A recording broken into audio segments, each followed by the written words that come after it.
운영 부실로 빚더미에 앉은 알펜시아 리조트 매각을 위한 업무 협약이 체결됐습니다. 강원도는 매각 성공을 자신했지만 실사 결과 해외 투자금을 유치하지 못할 가능성도 배제할 수 없습니다. 상습 고립 지역인 원주 전말마을 정비 사업이 추진됩니다. 원주시는 교량 가설과 주민 이주 두 가지 방법을 두고 용역에 착수했습니다.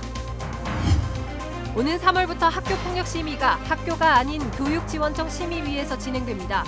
변호사 등 전문위원이 늘고 처분권자도 학교장에서 교육장으로 변경됩니다. 중학교 학급 배정표 유출에 관리 소홀 책임도 있다며 학교에 행정처분이 내려졌습니다. 해당 학교는 몇 차례 비슷한 사건이 있었지만 학생에게만 책임을 물어 징계했습니다.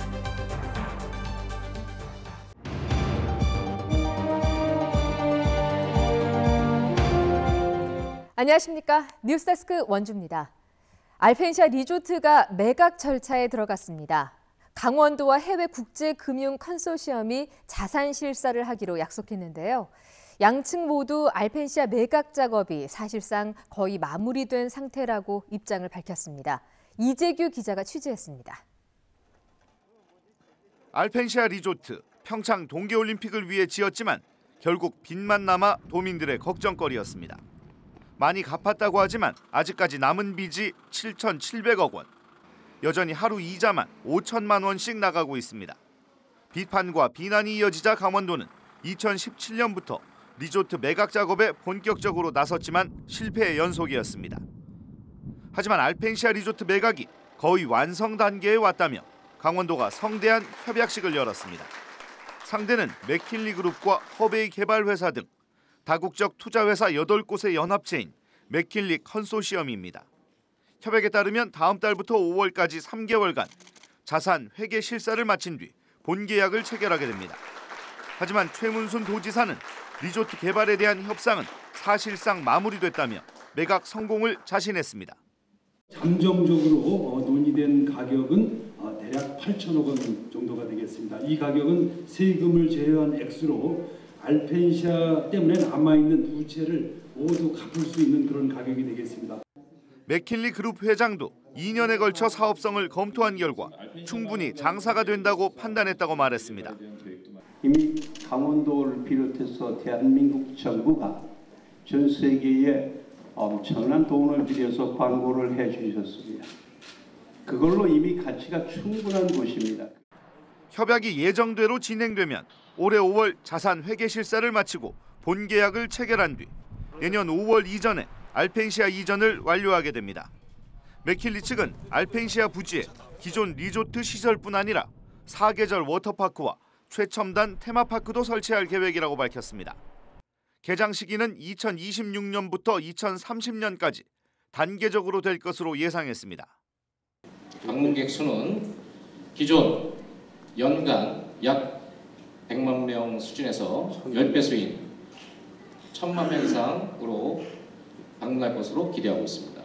강원도와 맥킨리 양측 모두 매각에 대한 이견이 없는 것으로 확인됐지만 실사 결과 해외 투자금을 유치하지 못할 가능성이 완전히 배제된 것은 아닙니다. 된다 하며 결국 실패했던 과거가 반복되지 않기를 도민들은 바라고 있습니다. 강원도는 알펜시아 매각 대금이 최소 8천억 원 이상이 될 것이라고 밝혔습니다. 이번에는 그 약속이 지켜질지 궁금합니다. MBC 뉴스 이재규입니다. 많은 비가 오거나 강물이 얼면 사람들이 다닐 수 없는 원주 전말 마을에 정비 사업이 추진됩니다. 사실상 다리를 놓거나 주민을 이주시키는 두 가지 방법 가운데 하나를 선택해야 하는데요. 어느 쪽도 쉽지 않아 보입니다. 권기만 기자입니다. 많은 비에 강물이 불어 관광객들의 발길이 묶이고 겨울에는 강물이 얼어 주민들도 고립되는 원주 전말마을. 2년 전 주민들이 임의로 설치한 다리도 불법이라며 철거 명령이 내려졌습니다. 시청에 이제 다리 요구한 지가 한 10년 이상이 넘었는데 아직까지도 다리를 안 놔주니까 여기 주민들은 진짜로 살기 힘든 그런 입장이거든요. 2018년 7월 행정안전부가 이 마을을 자연재해 위험 개선지구로 지정함에 따라 원주시는 교량 가설 혹은 주민 이주 두 가지 방법을 두고 효과와 경제성 등을 비교하는 용역에 착수했습니다. 10여 가구가 거주하는 마을에 80억 원으로 추정되는 예산으로 다리를 건설하는 방법과 주민들을 다른 곳으로 이주시키는 방법 중 하나를 선택하는 겁니다. 교량 건설은 너무 많은 예산이 들고 주민 이주는 관광업에 종사하는 주민들의 거센 반발이 예상되는 데다 실제로 이주를 강제하기도 어렵다는 게 문제입니다. 비슷한 상황이었던 인근 원대마을은 소방방재청 기금이 지원되면서 큰 논란 없이 교량이 설치됐습니다. 용역이 마무리되는 한 달 뒤면 다리를 새로 건설하든 혹은 주민들을 이주시키든 최종 방침이 결정나게 됩니다. MBC 뉴스 권기만입니다. 오는 3월 새학기부터는 학교폭력 심의가 학교 단위가 아닌 지역별 교육지원청 단위의 학교폭력 대책심의위원회에서 이루어집니다. 강원도 교육청에 따르면 학교폭력 예방 및 대책에 관한 법률이 개정돼 오는 3월부터 교육지원청에 학교폭력 대책심의위원회가 설치 운영되고 과반수였던 학부모 위원 수를 3분의 1로 줄이고 변호사 등의 전문위원이 대체됩니다. 또 재심 제도가 폐지되고 처분권자가 학교장에서 교육장으로 변경돼 이의가 있을 경우 가해, 피해 학생 모두 동일한 기관에 행정심판을 청구하도록 했습니다. 지난해 원주 모 중학교에서 학급 배정표가 사전에 유출되면서 논란이 일었는데요. 몇 차례 비슷한 사건이 있었지만 학생만 징계하고 배정표 관리 교사는 처벌에서 빠져서 학생에게만 책임을 지우는 건 아닌지 지적이 있어 왔습니다. 교육 당국의 판단이 나왔는데 교사와 학교에도 잘못이 있다는 겁니다. 황구선 기자입니다. 이 학교 학생회장이었던 A군이 회장직을 박탈당한 건 지난해 3월입니다. 작년 1월 겨울 방학 기간 아무도 없는 교무실에 들어가 교사들이 평소 들고 다니던 열쇠를 발견해 사물함을 열고 학급 편성표를 유출한 일로 징계를 받았기 때문입니다. A군은 자신의 잘못은 인정하면서 전년도와 그 전에도 배정표가 유출된 바 있고 사건과 관련된 학생들이 여럿 있는데도 자신이 받는 처벌이 가혹하다며 지난 1년 동안 학교와 맞서왔습니다. 처벌 조항이라던가를 전혀 고려를 안 하시고 뭔가 뭐든지 하신다는 게 좀 되게 충격적이었고 기본적으로 좀 맞고 틀린 게 있다고 생각했는데 그런 게 없구나.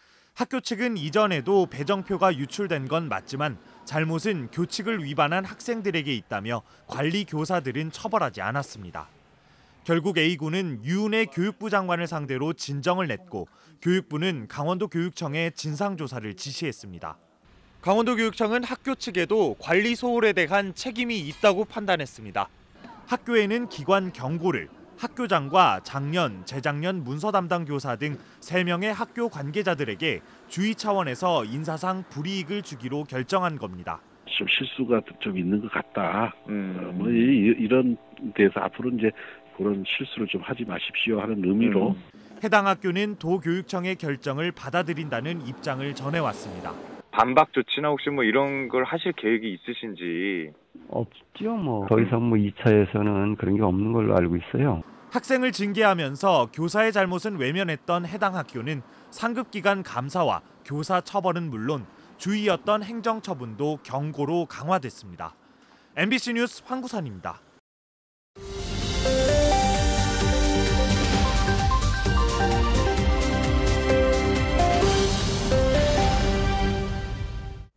다음은 희망 2020 나눔 캠페인에 성금을 보내주신 분들입니다.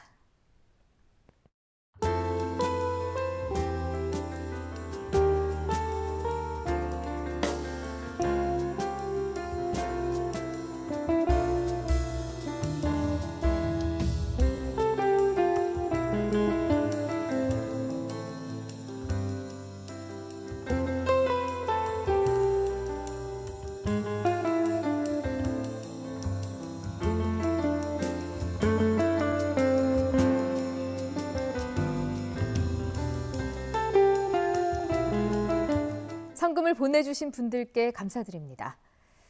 지난 2015년 이후 빠르게 감소하던 도내 출산율이 지난해 증가세로 돌아섰습니다.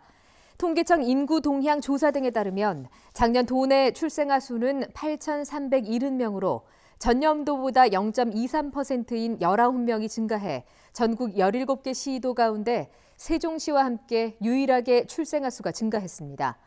강원도는 10%에 육박하던 출생아 감소율이 1년 만에 반등한 것은 전국 최초로 시행된 월 30만 원의 육아 기본 수당의 영향이 큰 것으로 보고 사업 효과 분석 용역을 토대로 지급액 확대를 추진할 계획입니다. 원주지방환경청이 미세먼지 관측 사각지대 해소를 위해 올해 지자체에 국비 3억 2,200만 원을 지원합니다. 환경청은 원주시 미세먼지 측정소 한 곳 확충과 반곡동 측정소 노후 장비 교체 등 강원도에 2억 4,700만 원, 충청북도에 7,500만 원의 국비를 지원한다고 밝혔습니다. 한편 도 내 18개 시군에는 21곳의 미세먼지 측정망이 운영되고 있으며 미세먼지 실태 파악과 측정 자료를 실시간으로 공개하고 있습니다. 평창 구규림 관리소가 통상 명절 연휴에 성묘객들의 편의를 위해서 개방해왔던 임도를 올해는 개방하지 않기로 결정했습니다. 관리소는 올해 임도 상태를 점검한 결과 결빙 구간이 많아 차량 안전사고의 위험이 높고 건조한 날씨가 계속되면서 산불 위험도 높아 관내 임도 380km 구간을 개방하지 않는다고 밝혔습니다. 또 최근 아프리카 돼지열병 확산을 예방하기 위한 포획 활동으로 총기 사고의 위험도 높다고 덧붙였습니다. 한편 임도를 기존처럼 개방하기로 결정한 관리소도 있어 사전에 해당 지역 구규림 관리소의 개방 여부를 확인해야 합니다. 강원지방경찰청이 설을 앞두고 오늘부터 8일 동안 설날 전후 특별 방범 활동을 전개합니다. 이를 위해 유흥가 밀집 지역과 현금을 주로 취급하는 업소, 원룸 밀집 지역 등 범죄 취약지 순찰 활동을 강화합니다. 또 금융기관의 퇴직 경찰 모임인 경우회와 지역 시니어 클럽 등의 인력을 임시 경비원으로 배치해 방범 활동을 추진합니다. 이 밖에도 경찰 인력을 최대한 동원해 다중 밀집 지역 등 치안 수요가 많은 곳을 집중적으로 관리할 예정입니다. 강원도가 고혈압이나 당뇨, 비만 등 도민들의 만성 질환을 체계적으로 관리할 수 있는 서비스 기반을 구축합니다. 강원도는 최근 만성질환 통합 플랫폼 구축이 국가 시범 사업으로 선정돼 사업비 10억 원을 들여 시스템을 갖춘 후 내년에 강원 도민 100명을 대상으로 시범적으로 운영할 계획이라고 밝혔습니다. 이번에 만성질환 플랫폼 구축 사업은 기존 헬스케어에 인공지능 기반을 더해 만성질환자의 관리와 분석, 예측 서비스를 제공하게 됩니다. 도 관계자는 강원도는 고혈압, 당뇨, 비만 등 각종 건강 지표에서 전국 최하위권을 기록해 이번 사업에 거는 기대감이 높다고 말했습니다. 원주지방환경청이 도내 환경 문제를 조사 연구하기 위한 녹색 환경 지원센터를 신규로 지정합니다. 원주지방환경청은 최근 미세먼지 등 지역 단위 조사와 연구, 기술 지원 등의 필요성이 커짐에 따라 이를 수행하는 기관을 새로 지정하기로 결정했다고 밝혔습니다. 뉴스데스크 원주를 마칩니다. 고맙습니다.